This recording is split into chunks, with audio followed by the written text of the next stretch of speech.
Hey everybody, this episode of The Horror Show is brought to you by Patreon supporters Mike Wendt, Daniel Lopez, Jordan Forrester from the UK, Mary Cross, and Classic Material. Guys, thank you so much for donating. They donated over at patreon.com/IHateHorror, and I can't tell you how much I appreciate those donations. It really means a lot to us.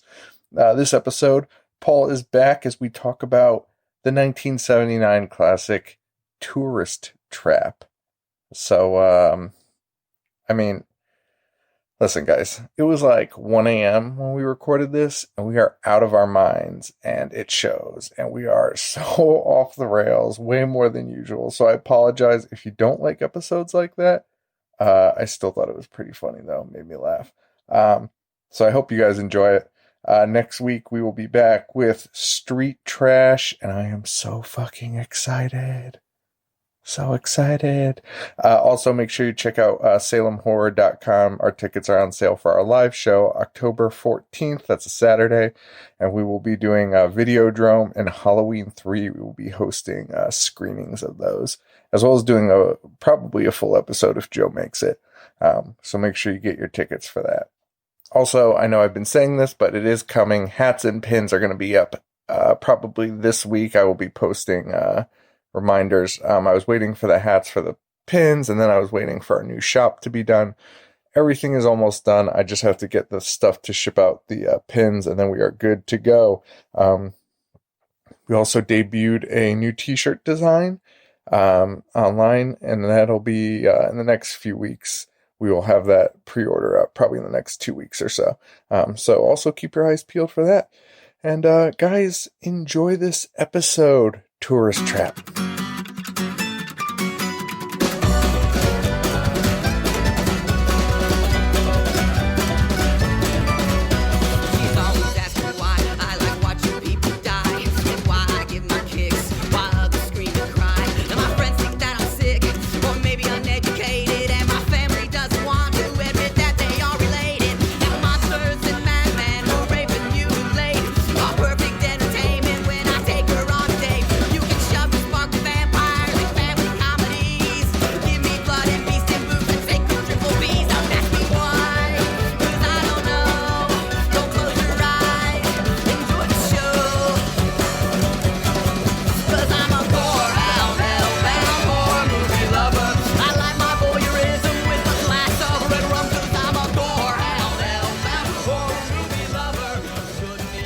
Everybody, and welcome to the Horror Show. Show that dissects, mutilates, dismembers, and butchers all of your favorite and not so favorite horror movies and other horror related events.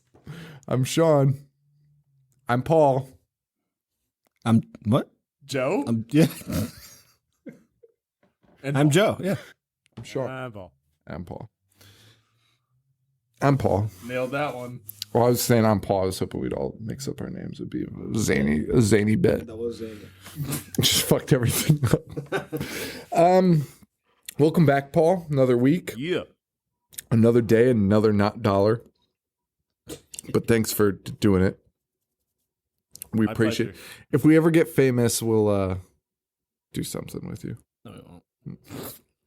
I'll give him a job. I'd give Paul a job. Man. This week we have Tourist Trap. Paul, did you see we're having a live show in Salem? I saw that. Are you coming?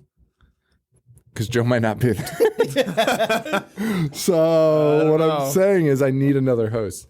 You don't want me on that. I don't think panel. I do. I think you'd be, I don't know. I thought Amada was going to fit. I don't imagine you doing public speaking. No, me neither. Why? Don't censor me, bro. Oh, well, that's true. That's a very good point. Let's fucking challenge everyone to a fight.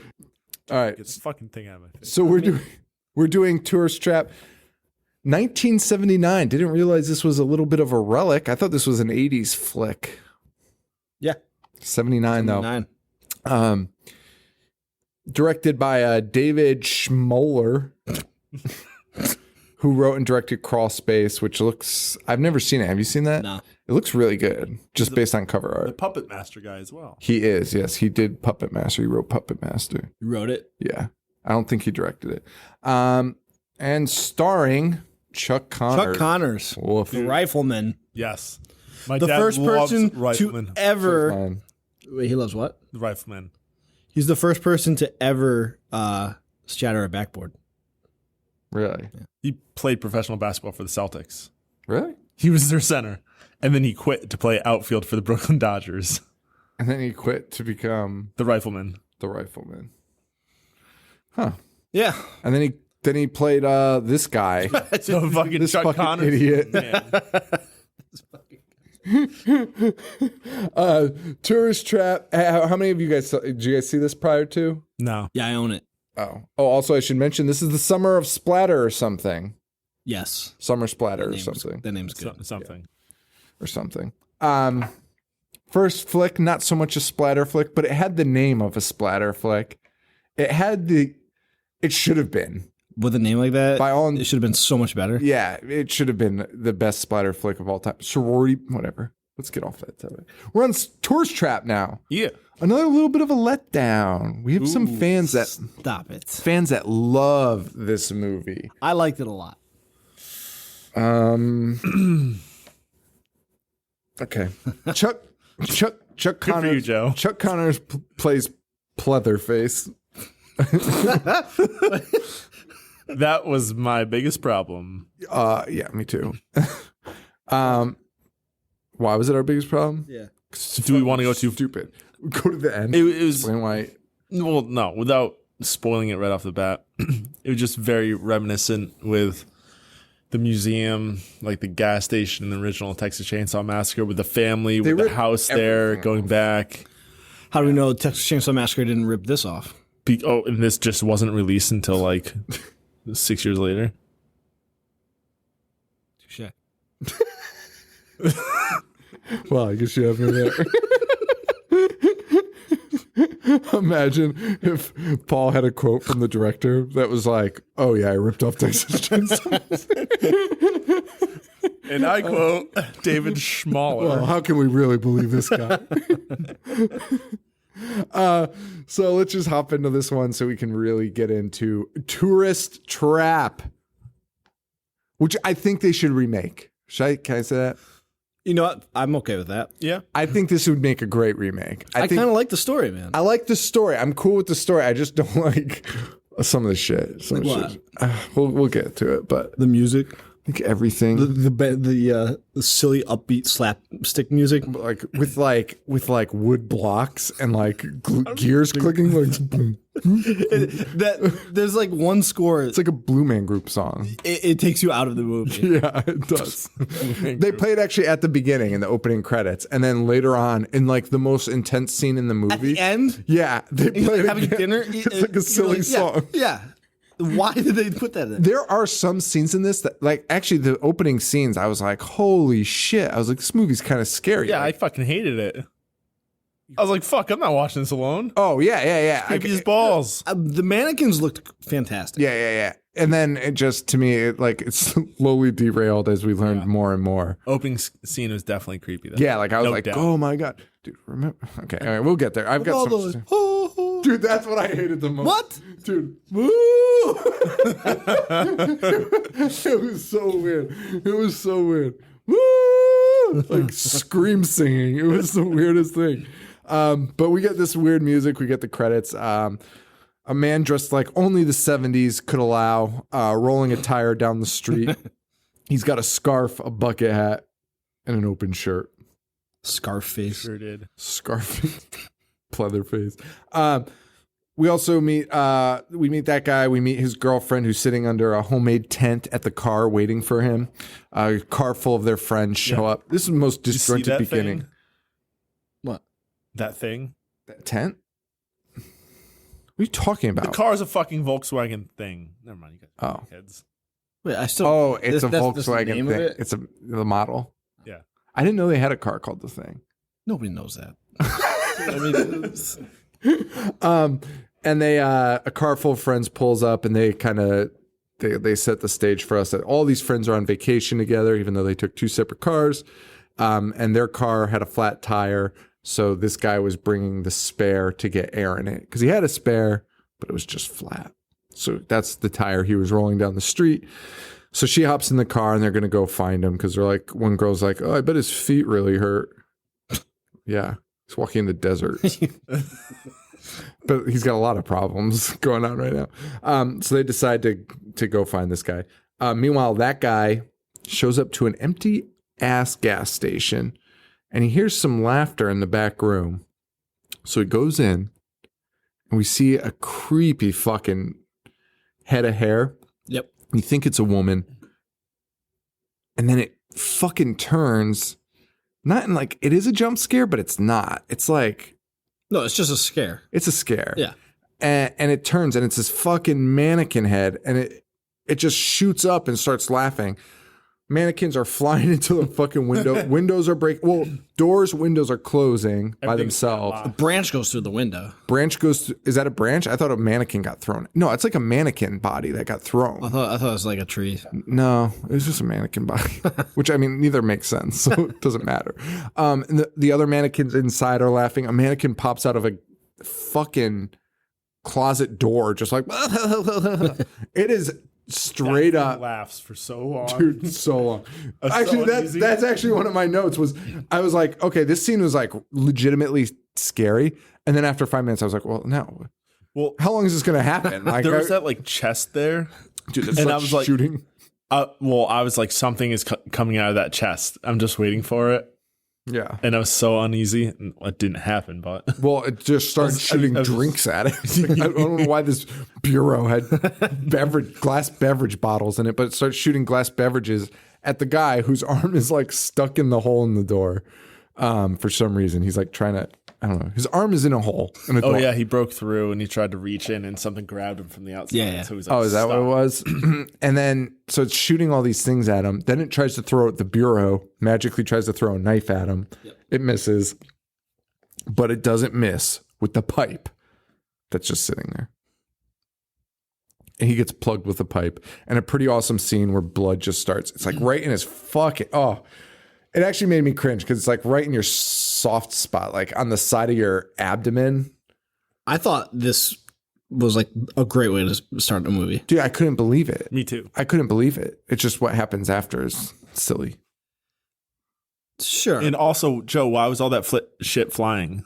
Because the guy has telekinetic powers. I know, that's stupid. Like, why is he throwing drinks? The only Isn't time that your favorite Jason movie? Dude, yeah, I was just gonna tell you, the only time that was done well was the fucking New Blood. No. Everything you've said to me tonight has pissed me off. Appalling. Wait. And everybody knows it goes 3, 4, 8.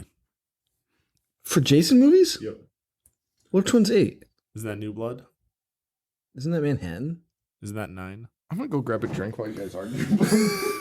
Yeah, I just grabbed my coffee. 9 is Manhattan because Jason X is next, which is 10. Did Jason X come before Freddy vs. Jason? Oh, fuck. Wait. What's going on? No, you're right. It's 7. New Blood 7. I know. Because X is Uber Jason. So what's 9? Jason Goes to Hell. Yeah. Is 9. So, did we figure out which Jason? Yeah, it was 7. Oh, great. My bad. Fans love this. So 3, 4, 7. You heard it here first. Fans are having a blast. That's a good coffee. I should not be drinking coffee at 11:50. Plus, it's frozen, so. So they shoot him with this pipe. Blood starts pouring out of the pipe. And that's the end of that. Camera pans around the room, and that kind of ends the scene. But we cut to our gang, 3 gals and a guy in a pizza place and a mannequin place. 3 guys, a gal, and a mannequin place. I smell a hit sitcom on Fox. Zaniness ensues. CBS. Especially when creepy old farmer man comes. So they're on the road trip. They're talking about tourist traps, which I forgot was a fucking term. That would be the one problem with the remake. Because, like, do tourist traps exist anymore? South of the border is like huge. Actually, once you drive down, like if you drive down 95 to Florida, there's thousands. Mm-hmm. That might be an exaggeration. I would just set it at south of the border and just make it a guy in a really big hat. Spending way too much money on fireworks. That he thinks are illegal and good, but they're not. You can buy them anywhere. Sparklers. And bumper stickers, yeah. Yeah. Mad bumper stickers. I went south of the border. Is that how you define fucking a tourist insane. trap? Is just some fucking... Yeah, like a knick-knack shop that rips you off. But I think back then it was more like, well, that's how south of the border is too. There's like an attraction. Yeah. Like the world's biggest tea kettle. Yep. And they charge you like $25 and it was like a kettle. Like that just was there. And people did this because people were stupid at one time. I mean, people still do that, like the Big E. Yeah. It's like the world's smallest horse. You can fit in your hand. But it's a fucking pony. Dude. It's just like a normal sized pony. Wait, can't fit in your hand. Have you seen, dude? There's one at there's a festival at like Durham. Me and my wife went, and it was like, check out this miniature horse, and you're like, oh, okay. And I didn't pay for it. I just went up to it and did it, and then I got screamed at. But it's like binoculars, and you put your face in it, dude. There's a horse in a pen, and this is just magnified and put like it's like mirrors. Right, and then you see it small in the goggles. Right. And it's like, look how small it was. This is the picture of a tiny horse. Yeah. I was like, you gotta be fucking kidding me. He was like, hey, give me your tickets. And I was like, I don't have Go fuck yourself. Yeah. You fucking bullshit. You fucking snake False, oil yeah. sales. False advertising. Imagine if I started screaming at it. She was like, yeah, we know. We're all fucking carnies here. Yeah, You fucking tiny idiot. hands. You're at a carnival. we're all fucking snakes. Anyway, so they go to this place. It's called Slausson's Lost Oasis. And there's a giant sign that says closed to the public that they ignore and go to Slausson's Lost Oasis anyway. Because they see a tire on the side of the road and they're like, oh my God. He's probably there. And not alarmed at all. They go there. The car breaks down abruptly. And then the front headlight, what happens? Just explodes. And that's like plays no part in this movie or anything. It's Telekinesis, man. I mean, that's it. But like, for what purpose? They weren't like, oh man, our headlight's out. Can't do it. Can't drive home at night. Now, when we're chasing them, they'll be like, oh no. There's a murderer after us. We can't take the car though. Our right headlight's out. And that's an Wonder if the villain was Jacob Dylan. oh man, holy a shit. one headlight reference. So topical. Dude, there are probably fans of ours that are like, Weren't even born. what? Yeah. Like a wallflower. There's so many. That's so crazy. Jacob Dylan.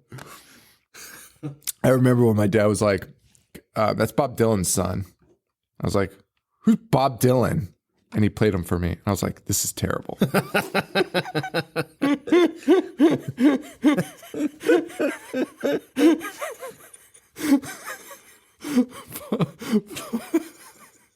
I fucking hate Bob Dylan so much. Not as much as my dad. You know what? That might be a bonus episode. Me and your dad trying to figure out who hates Bob Dylan more. Because, dude, I fucking hate Bob Dylan so much. We have a friend. Can we prank call your dad right now? Bat him for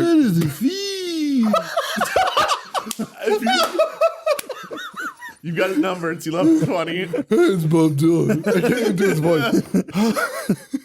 Oh, dude, Bob Dylan's voice. Hey, it's Bob Dylan. Hey, it's Bob. I can't do his fucking voice. How did you do that voice? Show the balls in your court. I'll do it after the show. Bob. Wait till it's real late. Bob Dylan's voice. I'm not. Why am I looking this up? No one's gonna have a link to it. Here's how to say Bob Dylan's voice. Here's how to say, you're googling that. Yeah, it's gonna sound like a Muppet and exaggerate your words. I just hate him so much. What are his other songs? Did he do "Knock It on Heaven's Door"? Yes. Tingle, this is blue. What a doofy bastard. It is a Muppet. We have friends that love Bob Dylan. I mean, I don't hate Bob Dylan. Oh, I do. I don't care. But me and Paul's dad should probably get together and have a fight about it. So anyway, what were you talking about, Bob? Oh, one headlight. Anyway, so their car breaks down. So the girls go and run off, scamper out to the Oasis, which at first looks like a beautiful thing until they get in the water. And just a fucking mud hole. Fucking disgusting. It's so fucking gross. It is also what's wrong? I just thought about the snakes in there. Yeah, and they also think about the snakes in there shortly. They decide to go skinny dipping because they didn't bring bathing suits, and it is the most tasteful skinny dipping scene of all time. Very tasteful. Nothing. Period. Nothing happens. Would you skinny dip in that water? I wouldn't skinny dip anywhere. Oh, really? Yeah. I used to get anyway. I'm not gonna get into it. I don't want fucking bugs in my wiener. One time I saw you smear poop everywhere. What? And then it ruined Die Hard for you. You're like 6. Which is weird because I don't even remember knowing you. Like, just smear this mud on yourself. Which I did, but it was fucking geese shit. Wait, who told you to do it? He did, and his brother. They ruined the ending of Die Hard for him. Oh, yeah. Spoiled Die Hard at age 6. Well, We have talked about this movie. Back area. 0%. all right. So these girls are skinny dipping, and then this cowpoke comes along. He's got overalls and a shotgun, and he's a real creep. And he says, you know, he owned Slaucer's, whatever it's called, Slauson's Oasis, but it went out of business because of that damn highway they built. Now everyone wants to take the highway. We used to have visitors, but now everyone's in a goddamn rush. And most folks use that new highway, I guess, because it's quicker. It's an exact quote. Also, there's a sign out front that says "Keep out." Yeah, close to the public. Get rid of the fucking sign, and you'll get some more visitors. That's all. Straight up, a sign that says close to the public.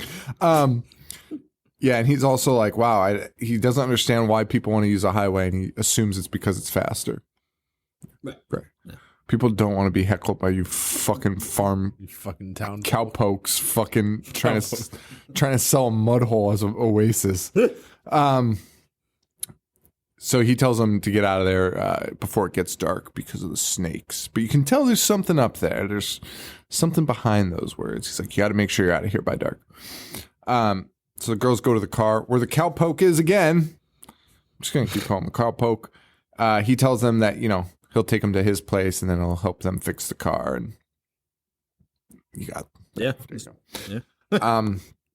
So we see his place. It's full of mannequins. Full of waxworks He figures. lives in a mannequin museum. So the waxwork and the mannequins in this movie are really good. Like, they look great. Well, they're people. Right. wearing makeup. Ah, fuck. Didn't you realize like that one that was No. moving was like so fluid with the gun? The I first thought one they you did a see- really good job. Are you kidding me right now? You didn't think that there are humans that were just slightly altered? I to still look- don't. And I'm, Remember in Puppet Masters 2 when that girl turns into a puppet? It's like the most horrifying makeup of all time. no. I don't. Do you remember in Robot Monster when there was a person in the suit? But yeah, I do, actually. The gorilla suit? What does that have to do with this? There was a fucking person in that suit, Joe. It wasn't real. Just the topic of people. Human beings. Acting. I love when Paul's on the show. It's so like we've been recording for 23 minutes. We're not 5 minutes into the fucking movie. Whatever. So the makeup looked really good on those people pretending to be mannequins. I really love these actors. Only a real idiot would think they weren't. So he keeps telling this fucking story about not having any fucking money, blah, blah, blah, blah, blah. His wife is dead, blah, blah. Fucking sad sack. They see a house behind the museum, and the girl's like, hey, that's a really nice house. Do you live there? He's like, no, I sleep in the museum. Davy lives there. She's like, Davy? He's like, yeah, Davy Crockett. Is that what he says? Yeah. And he He says, shuts the blinds. Don't fucking look at that. he says Davy has to stay there. What was the other mannequin? He's like, there's this other mannequin. His wife. Oh, not that one. Fucking Jesus Christ. another soldier mannequin. That was like, he's like, yeah, they don't get along. So Davy sleeps in the house. And this Kirby Puckett mannequin sleeps over. It's like Ulysses S. Grant or Yeah, shit. something like that. And then again, he's like, "Hey, by the way, don't go out at night." Yeah. Like another very ominous warning. The sloth dog takes the guy and they split to go fix the car. One of the girls though is like, "Hey, you know what? We should check out that house." And they're like, "Hey, no." He said, It's a "Don't go out terrible at idea. night and Well, definitely there's don't go one to the thing. house." And she's like, "Yeah, but that house is weird, so I think I should go By yourself. by yourself." Terrible decision making. Really, I mean, you're in a group and you're in a museum, so just stay there. So the girl goes into the house. Again, a really good creepy scene, like, because it's full of fucking mannequins and all their eyes are moving as she moves around the room, but she doesn't see them. And then out of nowhere, she's in the mirror. And I mean, I guess, yeah, at this point, you assume it's a guy, but all of a sudden she's just standing in the mirror and you just see this fucking guy, the guy that's on the cover Yeah. with that fucking figure. disgusting Yeah. mask. That mask is honestly terrifying. Ishi the Killer prototype. Yeah. Yeah, kind of. I think you mean Kakihara. Yeah. Oh, what? What are you talking about?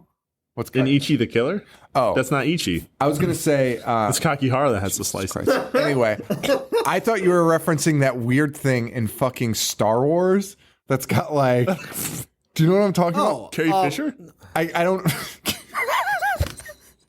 Bad. No. Jabba the Hutt? Why can't I think of his fucking name? Well, I don't know what its name was, but dude, it looks friends just like with- the mask. I was friends with the guy on Facebook. Yeah, I played him. I can't think of his How are you name. friends with this guy? The guy must be so old. But he looks like the mask, right? Yeah. I know He exactly looks who you're like this talking mask. He kind of looks. It's weird. But this thing shows up behind her, and it's the most unsettling mask because the eyes are like blacked out, like they're solid black, and it's always wearing women's hair, right? Yes. Yeah. But then on top of it, he's also wearing a bucket hat in this scene and like a scarf. And he's like, Oh, yeah, he's wearing a scarf. he's wearing the guy's clothes, I think. The guy from the first scene that got killed. Oh, was it? Yeah, because I noticed he starts like swapping clothes occasionally, but I don't know. I honestly have no idea because they don't really go into it. But we see this thing just pop up behind her. Neon Numb. Yes, that's what I thought you were trying to say. Dude, doesn't it look like the fucking mask? Looks like Annette Bening. That's just rude. It's like one of the rudest things I've ever heard. Just saying a monster looks like a normal person. So this guy, the creepy mask guy, comes in and he starts like using the Force. Speaking of Star Wars, he starts using the Force. Maybe this is Star Wars, dude. Is this a Star Wars prequel? Could be. He comes into the room and he's using the Force. He's like looking, using his eyes to like. I mean, it's very like forced. Like his eyes dart. Yes. And like see something, and then you see that item like get thrown across the room or whatever. And he's completely using the Force, and he kills this girl by, I guess, like strangling her with a scarf. Mm-hmm. Excuse me. There's a lot of scarf play. Maybe it should be called Scarface. Scarface. Okay, I'm with Scarface. Scarface. I really liked Pleatherface though. So he strangles this girl. She's cooked. At the museum, we got 2 girls left. Things. At the museum, we got 2 girls left. They're looking at mannequins and touching them and being like, "Oh, it feels like flesh." Our cowpoke shows up. The sloth dog. He shows back up. Says, tells the worst cover-up story of all time. He's like, "Oh yeah, he's walking to town." Their friend. Yeah. Yeah. And it's like, didn't you just tell us to not walk around at night? Yeah. Like, you just sent this guy to town on foot. Like, makes no sense. And again, he tells more stories about his fucking wife and shit. And unbelievable. This guy won't shut the fuck up. Crybaby. He finally notices that there's only 2 girls, and he's like, where's the other one? And they're like, gone. And he gets all bent out of shape, and he follows her. But he doesn't really follow her. He goes into the house, and all of a sudden, he's calling for Davy. Davy, Davy. And he finds the girl with the weird mask on. And you could kind of tell, like, it seemed like he was upset by it, but not surprised. Yes. What an observation by yours truly. This is called film critique 101, you fucking idiots. Take note. Couple of simps. Sims. I should note to anyone listening to this, we are on Bloody Disgusting Podcast Network now, so we might have some more fans. We are not a critique show. Might seem like a critique show, but we're not critics. No, we just critique movies. We just shit on them. But we're not critics. Like, don't listen to us. Just enjoy them. We talk about them. We talk about them like friends. Except Paul. We hate Paul. Yep. Fucking guy. So he finds a girl. Back at the museum, they're going through a photo album. They notice that this guy's dead wife is one of the mannequins, which would be a reveal, but it's not, because we don't really care that much. It's just like, oh, so he made a mannequin of her. Like, there's nothing yet to reveal, like, anything awry. I like this. It's fine, I man. was creeped out by all of this. Did you know? Did you know the twist already? Though? I knew the twist. Yeah. Did you? Yes. Well, I fucking have my notes. I'm just saying. I've seen it before. Did you know the first time though? Like, did you guess the twist? I mean, was that a twist? Well, I would say so. When he, are you talking about the real twist? Yeah. Can we just talk about it instead of saying twist? So when we learn that Sloss is the killer. He is? Yeah, of course I knew that. Why would anyone think it was not Slauson? But then, I'm is it just saying, though, Slauson? like, Because why? What is that thing that he eats dinner with? Thing that he eats dinner with? Yeah, Grandpa. dude, that's how it's acting. Okay, so I mean, this is very much an homage to Texas Chainsaw, but in every aspect. he sits down and is like, "Here's your soup," and he's sitting next to the mannequin. Like, It's just a dummy. Like he's just fucked in the head. Like he's having like a conversation with his brother. so all of this is fabricated. Yeah. So It's like Norman do you think Bates it's and his actually mom. supposed to be a split personality? So do you think? I just think he's insane. I don't think it's like split. So do you think personality. like the girl at the end was like kind of falling into his world and then was like, "Oh, this is all bullshit." What do you mean? You know what, let's get there and then we'll talk about it. Because I was kind of like, I think this was a deeper movie than I even am like giving it credit for. So the girls, what did I say? Where was I? I know she was looking at the photo album. Oh yeah, and they figure out that the lady in case is the wife. Yep. Slauson's back in the house looking for Davy. Yes. Another girl is. It's weird. Another girl leaves and decides to go into the house again. The common theme here is they always hear the voice of their friends, like being like, it's like a throne voice, like a ventriloquist, but they always hear their voice's friend. And the friends are always like, Eileen, Molly, like shit like that. And then they always go in and then they get got. So she hears Eileen's laugh. She runs in. They start snooping. They find some grosso, bloody mannequins. But she's still like, oh, whatever. She finds what looks to be Eileen. But in that chair is actually Pleatherface/Scarface, who jumps out and doesn't do much. Just kind of like, is like, ooh. Yeah. Gives her a good spook. Gives her a good spook.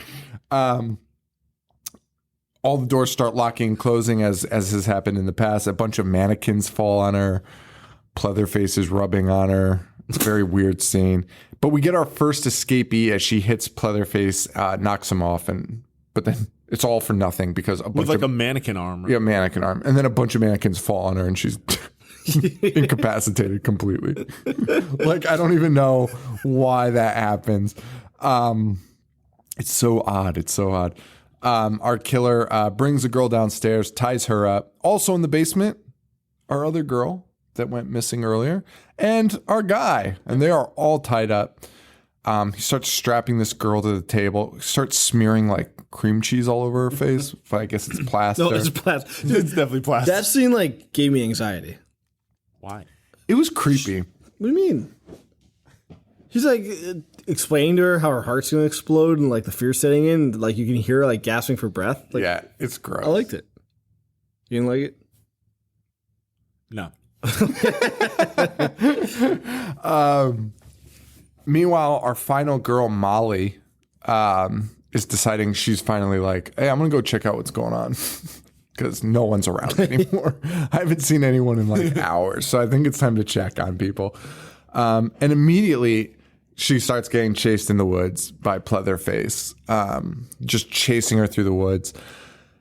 But then Pleatherface pulls out somebody's head.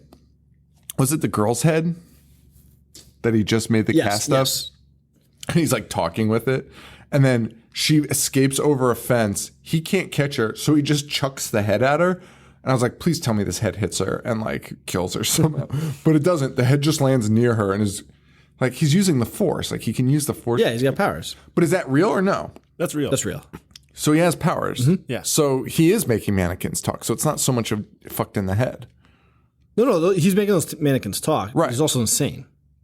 Well, instead of making this mannequin like get up and bite her, this mannequin head, he just makes it go, Molly, Molly, Molly. He's a jerk. Oh, I guess that's true. Yeah, he is a jerk. He is a jerk. Kind of the guy in Intruder. Which guy? The guy who talks with the friend's head. Oh, yeah. that was awesome. That's fucking. No, that was incredible. I guess. Yeah. He reveals that his brother makes him wear a mask and a bunch of other shit. It doesn't matter. More chasing through the woods. I think we already talked about that. Oh yeah, that's what I just said. So Sloss pulls up in his truck. Yes, and gives her a gun. Yes. And he fesses up, using quotes there, and saying, oh, that's actually my brother. I'm sorry I lied to you. But that is my brother. He's a little loony. But yeah. And he's wearing a mask to make himself look like me as a kid, which was the weirdest excuse because it looked nothing like a child. You look disgusting. Yeah. You were the worst kid. Like something amazing happened to you in your life. The Molly's like, we should probably call the police. And he's like, let me just talk to him. And she gives him a gun. And sure enough, fucking Pleatherface shows back up because Sloss goes inside. He's like, stay right here. I'm going to go inside. At the most like inopportune time. Yeah. Like they're being chased by a murderer. And of course, Pleatherface shows up. She shoots him twice. Nothing happens. And he goes, you shot me with blanks. Pew, pew, pew, pew. Which is great. She hits him with the gun. Shatters his porcelain mask. So he's actually not Pleatherface. He's porcelain face. Ceramic face. Portishead. Oh my God. Joe loves Portishead. I fucking hate Portishead. Did you know Lagwagon had like 5 drummers? They had like 10.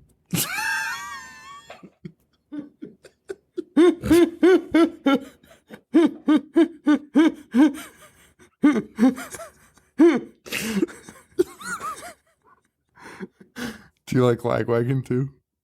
No. So you used to tell me they had 10 drummers. At the same time. They did.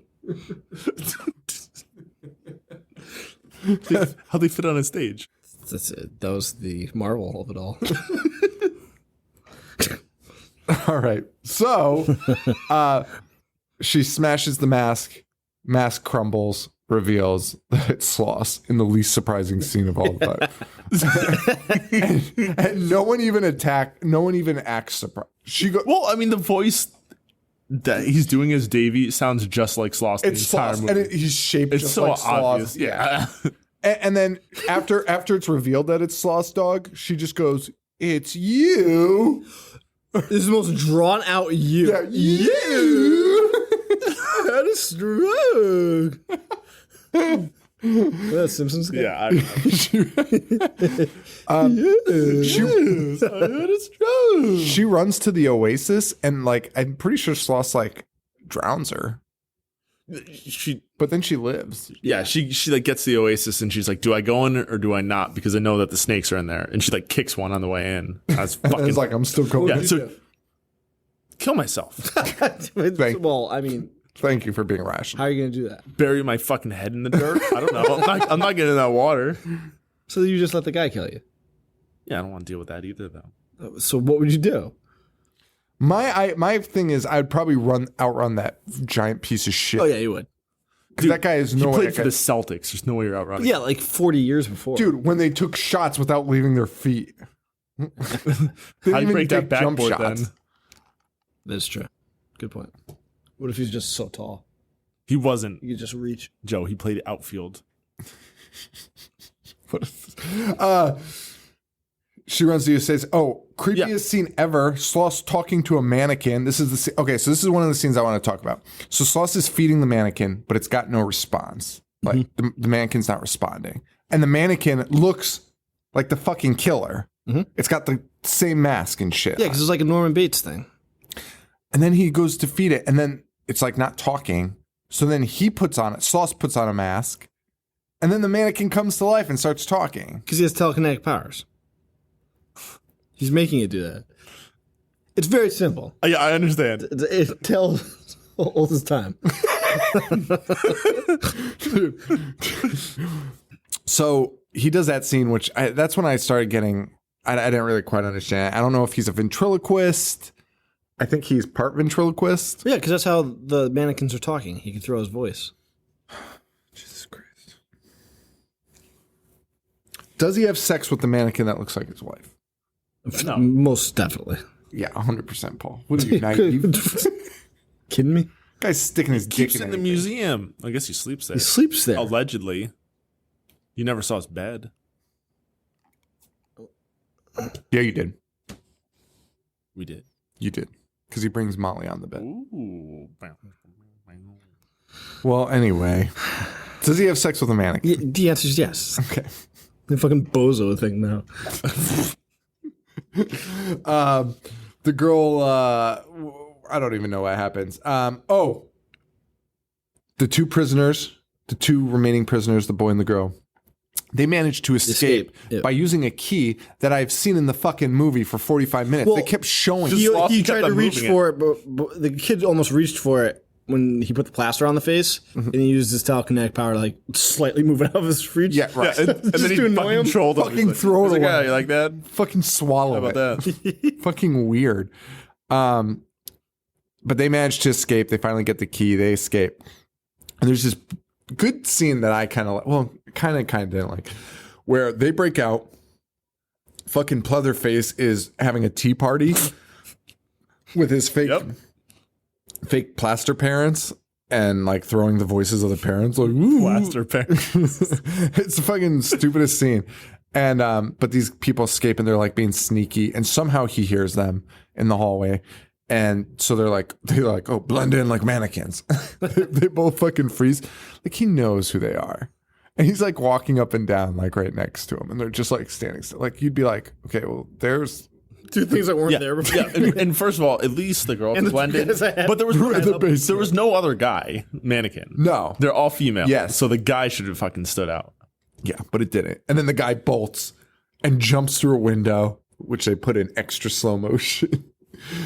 He follows the guy out, which allows the girl to escape behind him. They split up. They go separate ways. And Sloss Dog starts chasing him. It's like, not on my watch. Dude, he said, is that what he says? Something like that. Dude, he goes, you can't outrun me. no, it's so much worse. You can't get away from me, mister. Mister. Hey, mister. Hey, mister. The girl collapses in the woods, of course. Sloss finds her, of course, and brings her. I think she collapses like in front of the museum. She does. And Sloss brings her in. And next verse, same as the first. Yeah. Same exact shit. Yeah. Same kills as last time. She hears people calling her name, blah, blah, blah. She gets up to watch these stupid fucking mannequins act like she's in the museum. Dude, that was so obnoxious. But then the mannequins start shooting at her for real. Yeah. For reals. All the mannequins are shooting at her. And the guy's just standing there, which are sitting. All the mannequins miss, though. All mannequins are terrible. Except for the dude with the And we knife. learned that from the first scene, too. They throw 8,000 bottles at that guy. Not a single fucking one hits. It wasn't until the very last thing that they had to throw that it killed him. But these things are missing everything. They can't hit him. And the guy's just sitting in a chair while bullets are whizzing by his head. It's just fucking insane. The girl's hiding. They can't hit her. And then a Native American mannequin. Well, he misses the first time too with his axe, but he gets her with a knife, like right to the fucking brainstem, which I just imagine is a terrible way to die. I'm sure. Don't have the experience to say, but I imagine it's not great. And Sloss is just sitting there laughing like a fucking idiot. He goes and gets old comatose Molly from the bedroom, who I thought was drowned, but she's not. She's just asleep. Well, She's a mannequin. Isn't she? No, she's not. No. Because nothing has happened. Because when she went in the Oasis, the rest of the movie. Slauson somehow was already in the Oasis behind her and popped out and grabbed her, and then he brought her, Drowns her. But then like half drowns her, doesn't kill her, enough to just incapacitate when her you're and half then bring her drowned, back. you're just sleepy. Because this girl's so sleepy. She's just tired of taking in Dude, water. she's sleeping in the bed, and he like drags her ass to another bed, which also makes no sense. He's like, "You got to come with me," and he drags her and then puts her into another bed. Yeah, she wakes up to these mannequins screaming at her like annoying Muppets, and then that ends. And then Sloss is like, "It's time," like as if the scream singing was like that needed to happen before he could proceed with anything else. They go into this. He tells another annoying story about his fucking brother. These stories are the worst because none of them are real. Yeah. So it's Wait, no, this is the good story. This is the good these are just story. elaborate fucking stories that mean nothing. It's just fabricated. What is this story? This is the one. Oh wait, yeah, this you're is right. the good No, one. This is the only good one. You're the only right. good one. So he tells this story about his brother. Okay, well, the first part of the story is fucking obnoxious because it is about a fake brother. But he holds up a mask and he's like, "Isn't my wife pretty? You remind me of her." Now this is fucking creepy because he puts the fucking the wife mask on her and then starts Frenching the mask. Fucking gross, and gets a little handsy too. You. Jesus Christ. She tells him to back off, which sends him into like a depressed spiral. Like he's like, "Ugh," like a fucking the Hulk, and he loses his mind. And then he explains what happened. He says, I killed them, my wife and brother. They were whoring behind my back, whoring in my own house." First of all, whoring. I need to use that word more often. Whoring. Whoring in my own house. I had a legal right to that. Law says if a man finds his wife cheating on him, he has the legal right to kill them both. No law. Isn't it legal obligation? No, I don't know. I don't know. I write my quotes Had as to. best I can. But he says there is a law that says if your wife is fucking, you kill them both. And I don't think that's been a law No, since like not the Middle actually Ages. a real law. Pretty sure. Even in the Middle Ages, they're like, come on. At least we have the, what was that bull? Brazen. Brazen bull. Did you see that tweet that somebody sent us about the brazen bull? Which one? The creator is the first Oh, one. he's the first one to die from it. Did you know that? No. The guy that created it made it and gave it to like the emperor, and he was like, the emperor was like, "This fucking sucks," and then put him in the brazen bull and killed him. He was reincarnated to be the guy that created the Segway. Because he wrote it off a cliff. Dude, that would be the best thing ever. Imagine that. Oh my god, that might make. That's a great one. That makes me so happy. He just keeps getting reincarnated as brilliant inventors. Brilliant inventors that die from the hands of their own machines. Doomed for all eternity. Oh my god, what would you have to do to deserve that? Like, you'd have to be the worst piece of shit ever. Create a brazen bull to kill people. Holy shit, you just figured it out. Oh my God. You know what is real? I'm not part of Whoring behind your husband's back with your brother and shooting him and then being sad about it, which is what Sloss Dog tells us. Just then, just as you think it's curtains for Molly, Jerry walks in. Our lead guy, who we've never said his name until just now. But Jerry walks in. I just called him a boy the whole time. But Jerry walks in. You think there's going to be a standoff. Molly's like, hit him with an axe. Well, first I thought Molly was going to like side with Sloss in this scene because she was like kind of like standoffish. syndrome. Yeah, kind of. But she doesn't. She's like, hit him with the axe, please. But he doesn't.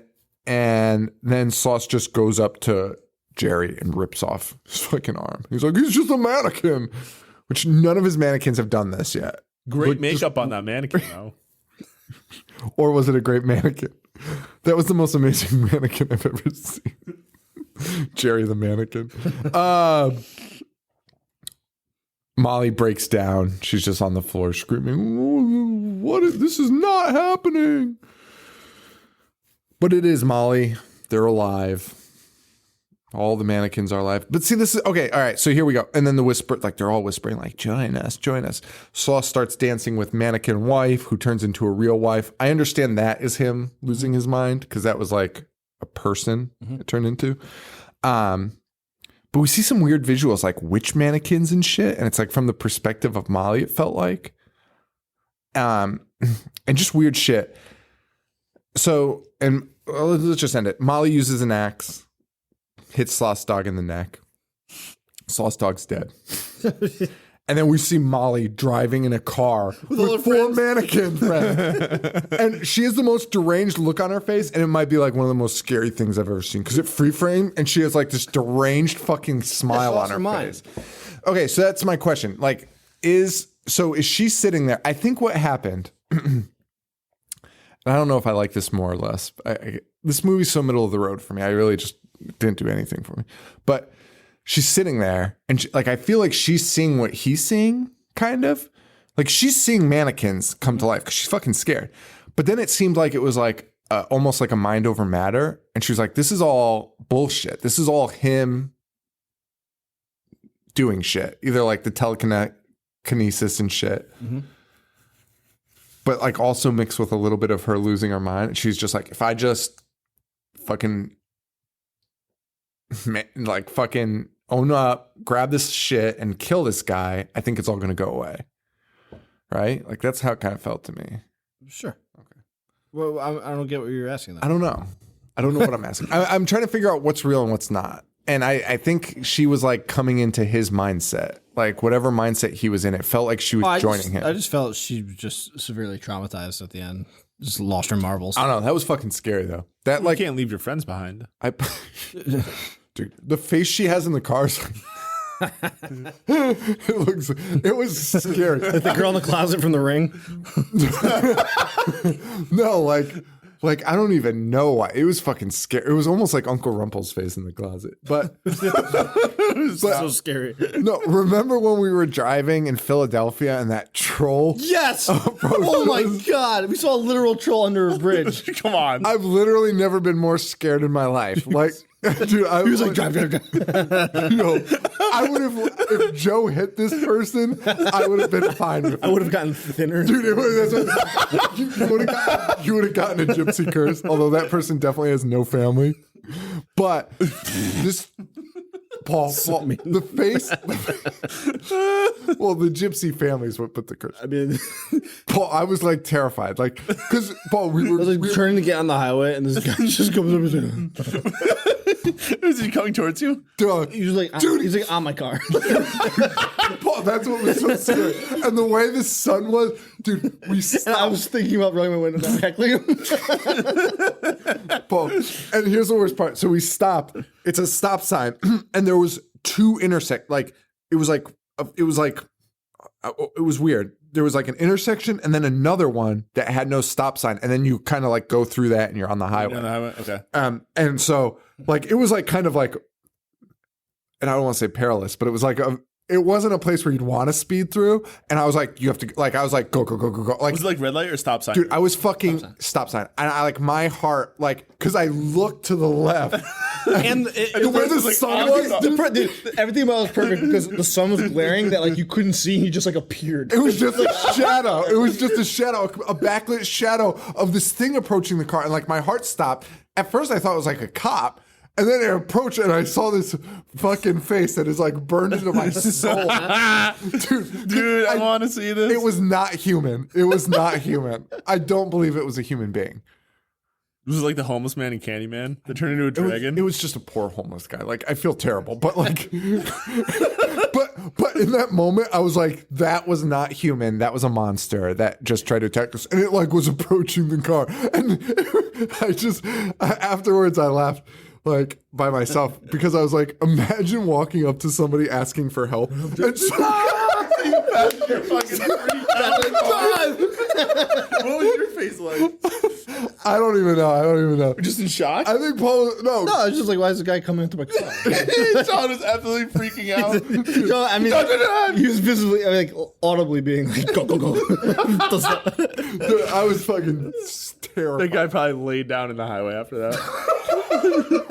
He's like, well, that's the end for me. Jesus.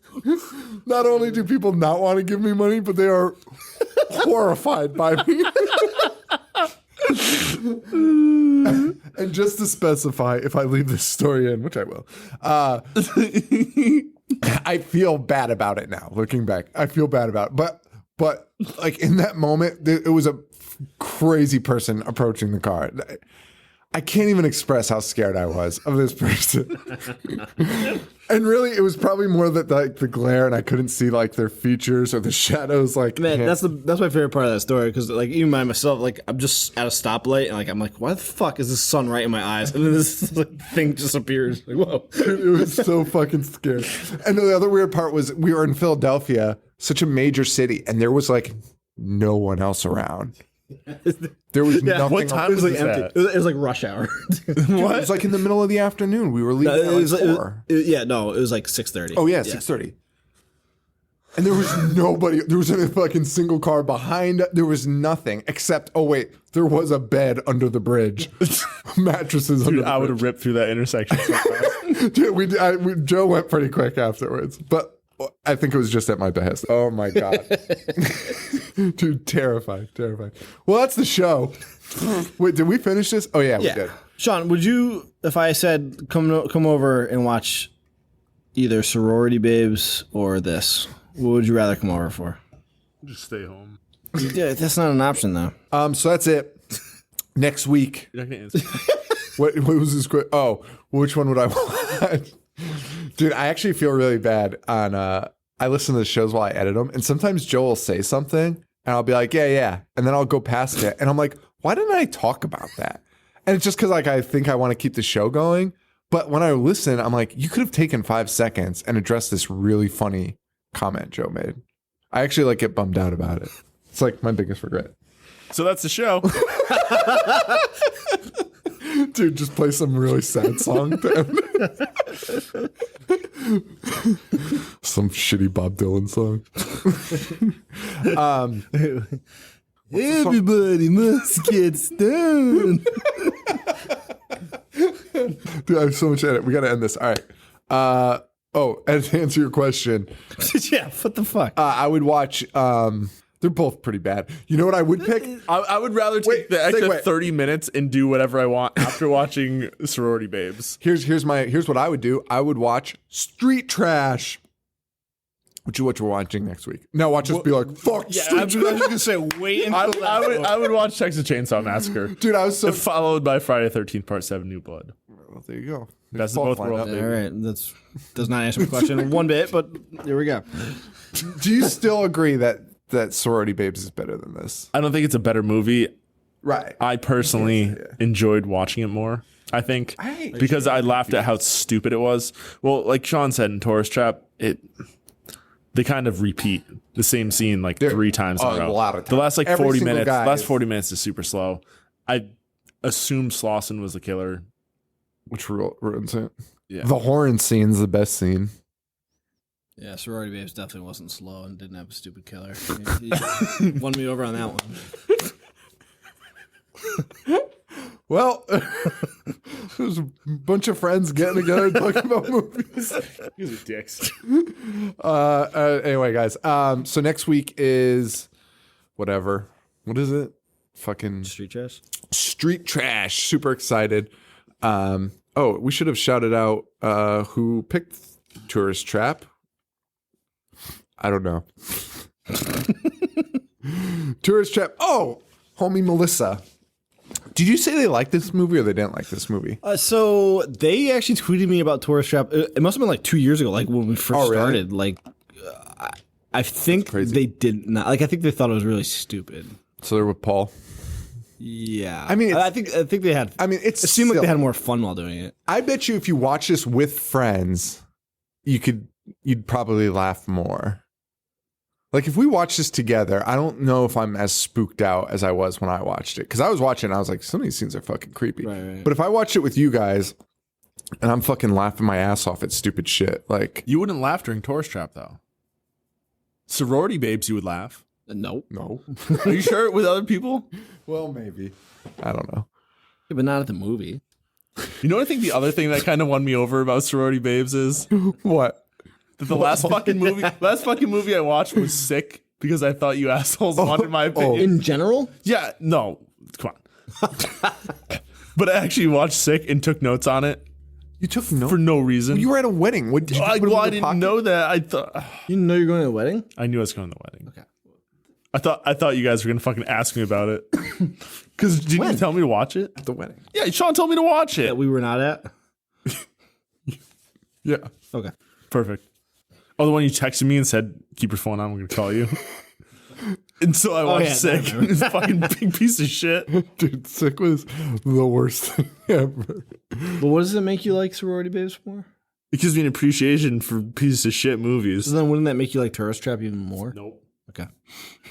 All right, guys. So finally, that's the end of this episode. Thank you, everyone, for your support, guys. It's been huge. Really has. We really appreciate it.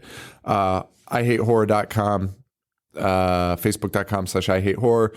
Thanks to Harley Poe for allowing us to use his music for the intro and outro songs.